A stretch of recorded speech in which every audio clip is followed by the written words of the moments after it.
All right, तो आज हम डिस्कस करने वाले हैं कॉरपोरेट फाइनेंस, जो एफएम का यूनिट 1 का सेकंड टॉपिक है। तो कॉरपोरेट फाइनेंस, इस पहले इस वर्ड को समझते हैं। कॉरपोरेट मतलब होती है हमारी कंपनीज, ठीक है, मीन्स प्राइवेट सेक्टर। तो अब हम कॉरपोरेट फाइनेंस की बात करते हैं कि एक्चुअली कॉरपोरेट फाइनेंस है क्या। तो यानी कंपनी में फाइनेंस से रिलेटेड जितना भी वर्क होता है, जितना भी काम होता है, वो सारा कॉरपोरेट फाइनेंस में आता है। जैसे हम बात करते हैं सबसे पहले कि प्लानिंग की। तो इसमें प्लानिंग का क्या रोल है। जो हमारी कंपनीज होगी, सबसे पहले उसके पास, या कोई स्टार्टअप समझ लीजिए आप कि कोई एक स्टार्टअप कंपनी है।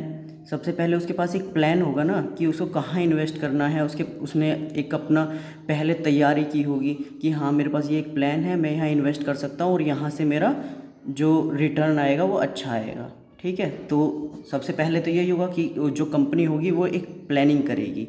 उसके पास एक प्लान आ गया। अब प्लान आने के बाद उसको पैसा चाहिए, क्योंकि एसेट्स होंगे, मशीन्स होंगे, जो भी उसके पास आइडिया होगा, तो उसको उसको स्टार्ट करने के लिए उसको पैसा चाहिए, तो उसको फंड रेज करना पड़ेगा। अब ठीक है, अब हमारा फंड रेज होगा शेयर होल्डर की हेल्प से। ठीक है, वो लोन ले सकते हैं, डेब्ट पे पैसा होगा, तो इस तरह से वो फंड रेज करेंगे। ठीक है, तीसरा होगा इन्वेस्टमेंट, यानी अब उनके पास पैसा आ गया है, पैसा उन्होंने अरेंज कर लिया है, अब उनको इन्वेस्ट करना है। तो प्लान पहले से तैयार है, अब उनको वो जो पैसा उन्होंने जो यहाँ से लिया है, फंड रेज किया है, वो उस पैसे को उस प्लान में लगा देंगे। ठीक है, अब इसके बाद क्या होगा। इसके बाद जो वर्क है वो स्टार्ट होता है। ठीक है, तो अब उसके बाद जो कॉरपोरेट फाइनेंस में जो होगा, कॉर्पोरेट फाइनेंस जो है वो देखेगा कि हमारा जो कैपिटल है वो किस तरह से हमें मॉनिटर करना है। यानी ऐसा भी नहीं है कि हम सारा पैसा एकदम से एसेट्स पर लगा दें, ठीक है, या फिर सारा पैसा एकदम किसी भी, मतलब हर चीज़ का एक प्रॉपर रेशियो होगा, हर हर एक चीज़ का एक प्रॉपर बैलेंस्ड होगा। यानी पैसा कहाँ लगाना है, कैसे लगाना है, वो सब मॉनिटर करेगा। ठीक है, तो आपको ये चार टर्म्स पता है तो आप कॉर्पोरेट फाइनेंस पर पूरा एक पेज लिख सकते हो। यानी सबसे पहले हमारा प्लान होगा, फिर वो रेज फंड करेंगे, फिर इन्वेस्ट करेंगे उस पैसे को, और फिर उस पैसे को मॉनिटर करेंगे कि कैसे, कितना पैसा कहाँ जाएगा, कितना पैसा हमें अपने लेबर पर लगाना है, कितना पैसा एसेट्स पर लगाना है, कितना पैसा रॉ मटेरियल पर लगाना है।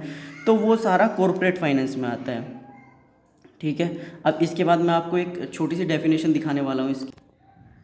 तो आपको ये पेज दिख रहा होगा, इस पे कॉर्पोरेट फाइनेंस के रिलेटेड लिखा हुआ है। Corporate finance is the area of finance that deals with the source of funding, the capital structure of corporation, planning and strategies to increase the value of firm to the share holder. इसमें क्या बताया गया corporate finance के बारे में, कि जो corporate finance है वो एक ऐसा एरिया है जहाँ पे कैपिटल स्ट्रक्चर को लेके, मतलब कैपिटल स्ट्रक्चर की प्लानिंग की जाती है कि हमारा कैपिटल स्ट्रक्चर जो है कंपनी का वो कैसा होना चाहिए। जैसे मैंने पिछली वीडियो में बताया था कि जो हमारा कैपिटल स्ट्रक्चर है वो हमें शेयर होल्डर से कितना पैसा लेना है, डेब्ट पे कितना पैसा लेना है, वो सब चीज़ें। ठीक है, दूसरी चीज़ इसमें बताई गई है कि जो हमारा सोर्स ऑफ फंडिंग है वो क्या क्या होने चाहिए। तो सोर्स ऑफ फंडिंग वो हर एक ऑर्गेनाइजेशन, हर एक कंपनी पर डिपेंड करता है कि वो कहाँ से अपना जो फंड रेज करना चाहता है। ठीक है, दूसरा जो हमारी चीज़ें हैं वो प्लानिंग एंड स्ट्रेटेजीज, लाइक कोई भी मैनेजर है उस कंपनी का या उस ऑर्गेनाइजेशन का, तो उसके पास प्लानिंग होगी, स्ट्रेटेजीज होगी, जिससे कि जो हमारे शेयर होल्डर हैं उनकी वैल्यू, उनके जो शेयर होल्डर शेयर्स की वैल्यू है वो हमेशा इंक्रीज रहे, जिससे कि शेयर होल्डर ज़्यादा से ज़्यादा इन्वेस्ट करे उनकी कंपनी में। अगर शेयर होल्डर ज़्यादा से ज़्यादा पैसा इन्वेस्ट करेगा तो उनके पास फंड रेज ज़्यादा होगा, और फंड रेज ज़्यादा होगा तो वो एसेट और सारी चीज़ों पे अपना पैसा लगा सकेंगे, जिससे वो अपनी कंपनी की और ज़्यादा अपनी कंपनी को और ज़्यादा एक्सपेंड कर सकेंगे और ज़्यादा से ज़्यादा आरओआई ले सकेंगे, रिटर्न ऑन इन्वेस्टमेंट। तो ये हमारा कॉर्पोरेट फाइनेंस हो गया। अब हम इसके गोल की बात करते हैं। ठीक है, जो कॉर्पोरेट फाइनेंस का प्राइमरी गोल है वो यही है कि भाई शेयर होल्डर्स की जो वैल्यू है उसको इंक्रीज़ करो, यानी शेयर्स की वैल्यू हमारी हमेशा हाई रहनी चाहिए, जिससे कि ज़्यादा से ज़्यादा पैसा इन्वेस्ट हो। अब हम बात कर लेते हैं इसके नेचर की, नेचर ऑफ कॉर्पोरेट फाइनेंस। ठीक है, तो इसका पहला जो मैंने पहले जो पेज डिस्कस किया उसमें प्लानिंग, रेजिंग फंड, इन्वेस्टिंग, ये सारी चीज़ें हैं। तो इसका जो पहला नेचर है वो है financial planning.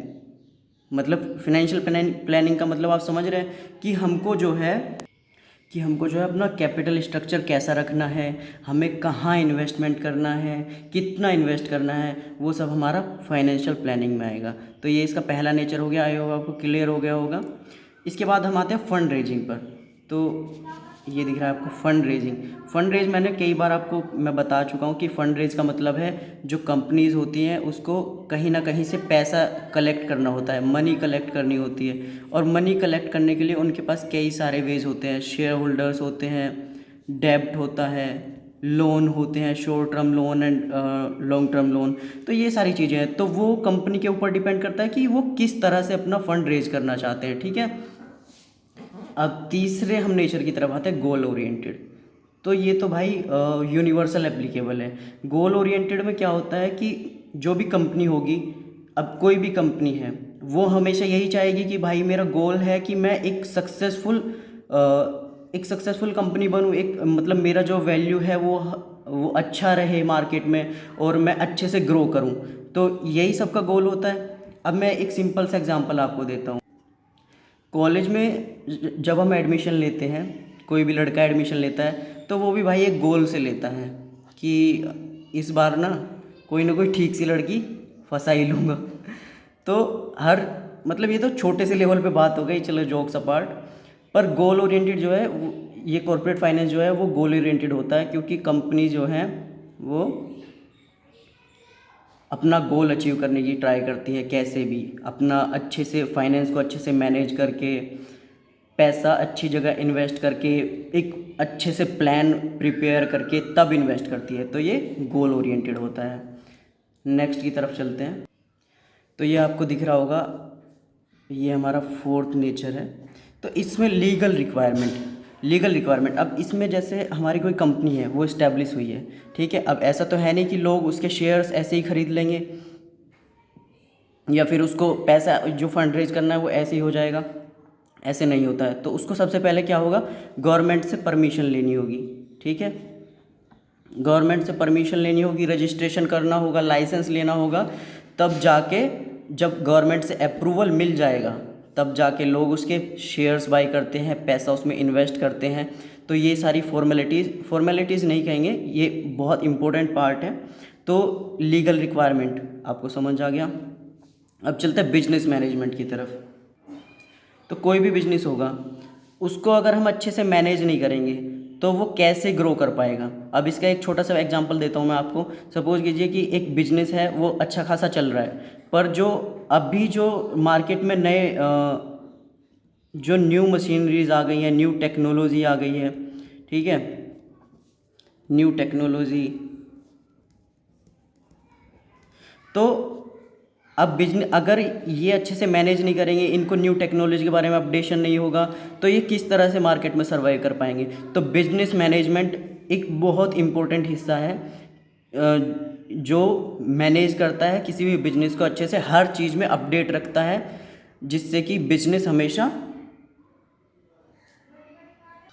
Up to date रह सके। तो अब हम चलते हैं नेक्स्ट जो इसका नेचर है उसकी तरफ, डायनामिक इन नेचर।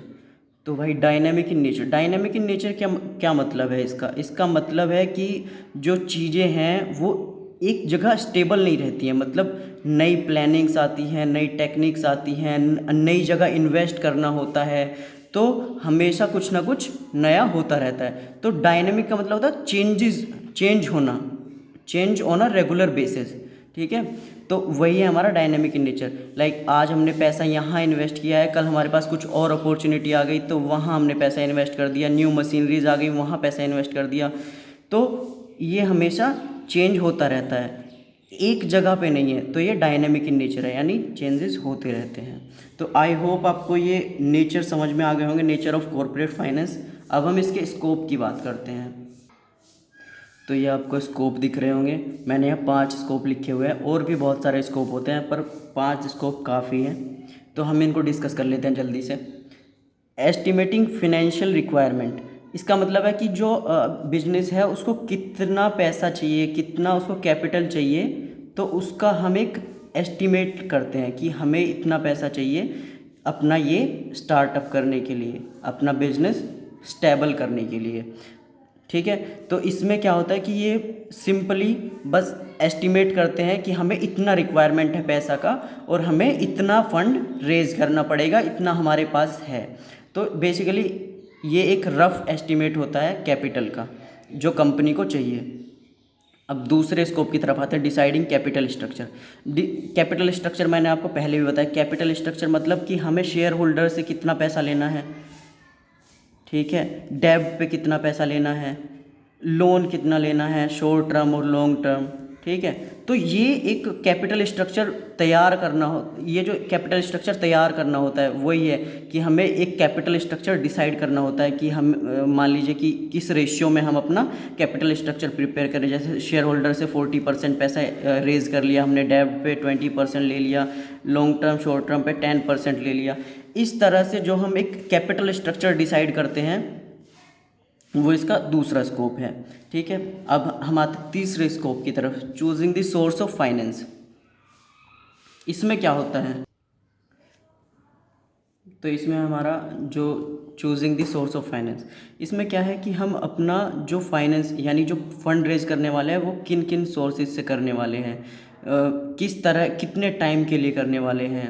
अगर हम इतने ज़्यादा टाइम के लिए बोरो करेंगे तो हमारे ऊपर कितना ज़्यादा प्रेशर होगा, पैसा मतलब कितना ज़्यादा डेब्ट हो जाएगा, या फिर कितना हमारा जो इक्विटी होगा, ठीक है, हमारे फेलियर होने के चांसेस जिसमें कम हो, वो वाला प्लान हम चूज़ करें, वो वाले सोर्सेज ऑफ फाइनेंस हम लें। तो इसमें बेसिकली हम चूज़ करते हैं कि हमारा जो फंड है वो कहाँ से लिया जाए, यानी उसके सोर्सेज क्या क्या होने चाहिए, कितने टाइम के लिए लिया जाए, शॉर्ट टर्म के लिए लिया जाए या लॉन्ग टर्म के लिए लिया जाए, तो उसमें डाइल्यूशन नहीं हो जाए। तो ये सारी चीज़ें इसमें देखनी पड़ती है। तो सोर्सेज ये आपको समझ आएगा, choosing the source of finance मतलब कहाँ से कितना पैसा लेना है, हमारे सोर्सेज क्या क्या हो सकते हैं जो हमारे ऑर्गेनाइजेशन को बेस्ट सूट करे, ठीक है। अब इसके बाद आता है प्रॉपर कैश मैनेजमेंट। ये आप सबको पता ही है, ये तो घरों में भी होता है कि कैश को कैसे मैनेज किया जाए, कहाँ पे कितना पैसा इन्वेस्ट किया जाए, कहाँ पे कैसे क्या करना है। तो बहुत सारी चीज़ें होती हैं घर में भी, पर हम फ़िलहाल बात कर रहे हैं कॉरपोरेट सेक्टर की।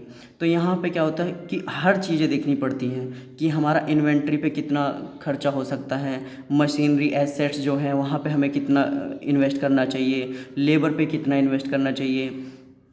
तो एक प्रॉपर जो हमारे पास कैपिटल है उसका एक प्रॉपर मैनेज करना, प्रॉपर तरीके से मैनेज करना, हर चीज़ को अच्छे से अच्छे प्रोपोर्शन में, अच्छे रेशियो में हर जगह इन्वेस्ट करना। हमारे पास इंसॉल्वेंसी ना हो जाए, हमारे पास जो हमारी कंपनी है उसके पास हमेशा जो हमारी इक्विटी है वो हाई रहे, लिक्विडिटी भी अच्छी रहे।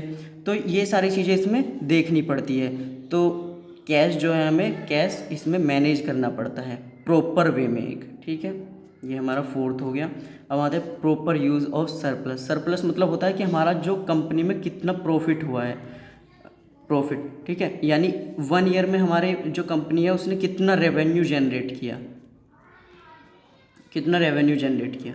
अब वो जो रेवेन्यू जनरेट हो गया, सपोज ये अच्छा खासा हमारे बिजनेस ने अच्छा खासा प्रॉफिट बना लिया, ठीक है। अब वो जो प्रॉफिट बनाया है उस प्रॉफिट को किस तरीके से यूज़ करना है, वो मैंने पिछले वीडियो में बताया था आपको कि जो हमारा सरप्लस उसमें डिविडेंड था, ठीक है, डिविडेंड डिसाइडिंग जो आपको पता हो तो डिविडेंड डिसाइड, तो सरप्लस भी डिविडेंड ही होता है।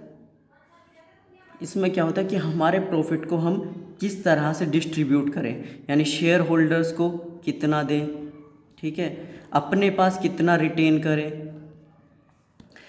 डेब्ट कितना पे कर दें, लोन जो है उनको पे कर दें।